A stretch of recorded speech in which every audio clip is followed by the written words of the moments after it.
Mas não há escolha sem perda. Há pessoas que perdem a vida, a propriedade, o privilégio, perdem a liberdade, mas não perdem a decência.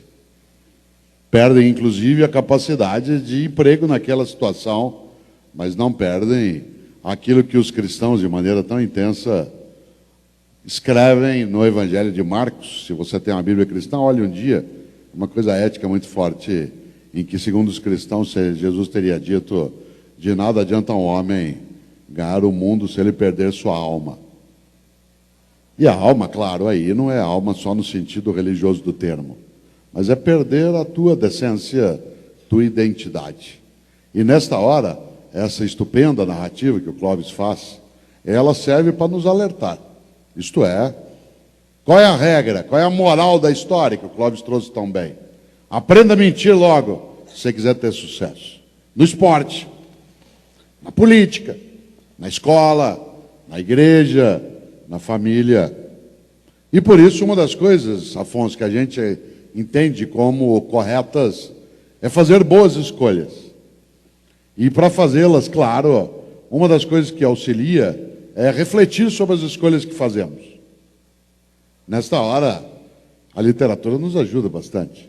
Você tem muitas obras que são absolutamente inspiradoras para fazer pensar sobre nossas escolhas. São os grandes dilemas éticos, né? Dilemas éticos. Raskolnikov, seja lá o que for. Ou se você olha Irmãos Karamazov, por exemplo, né, quando a clássica frase, se Deus não existe, então tudo é permitido, isto é, que vínculo existe entre religião e valores éticos? Alguns diriam, está vendo, o mundo está assim porque falta religião.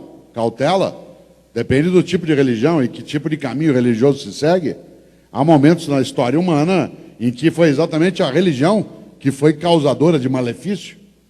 Portanto, não é algo tão automático. Como diz Guimarães Rosa, não convém fazer escândalo de começo. Só aos poucos que o escuro é claro. E no campo da ética, só aos poucos que o escuro é claro. Nós vivemos dilemas. Eu citei agora o Evangelho de Marcos, dos cristãos. Vocês sabem que os cristãos têm um grande pensador, aliás, um grande teólogo, porque, como sabem, o cristianismo é uma religião sem teoria. Ele nasce sem teologia. O cristianismo é uma religião de prática que nasce sem teologia, isto é, sem um corpo teórico. O primeiro a construir um corpo teórico entre os cristãos será Paulo, um judeu chamado Saul, que depois vai ser chamado de Paulo. Paulo, sim, um homem que tem formação letrada, vai construir uma teologia para aquela prática de Jesus e seus seguidores.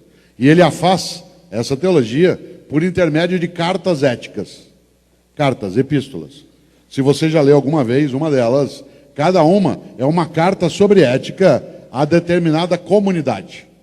Aos cristãos da comunidade de Corinto, ou de Roma, ou de Tessalônia, ou de Éfeso, todas têm conteúdo ético. Todas, sem exceção. Aquela que eu mais gosto, Paulo escreveu 2 cartas ao povo de Corinto, e a que eu mais gosto, com o perdão da palavra, a primeira carta aos Coríntios. Na primeira carta de Paulo aos Coríntios, há algo que é fortíssimo nisso que você chama de dilema.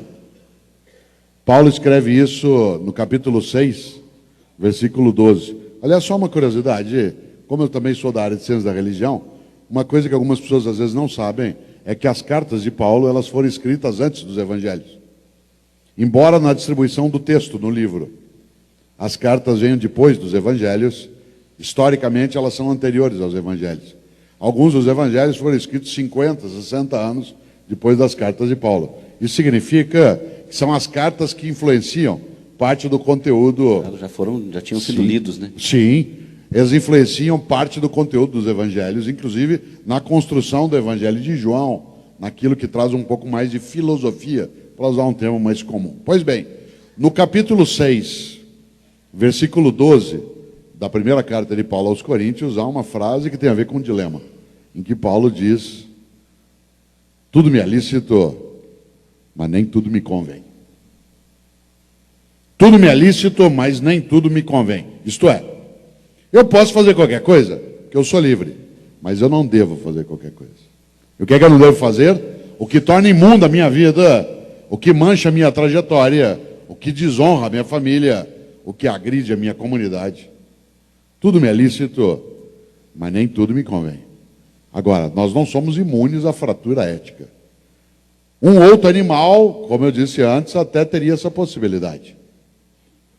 Nós, humanos, não. Nós somos livres. Aliás, para fazer o benefício e o malefício, para dizer para a senhorinha da história do Clóvis, não leva, ou mentir. Outro dia você contava essa história, e a quarta venda que ele faz, você introduziu, que o senhor não trouxe à tona hoje, que eu gosto muito, em que você diz para o quarto, que é o que compra, venderia isso até para minha mãe. Certo? E é interessante porque é escolha. Viveu o vendedor um dilema.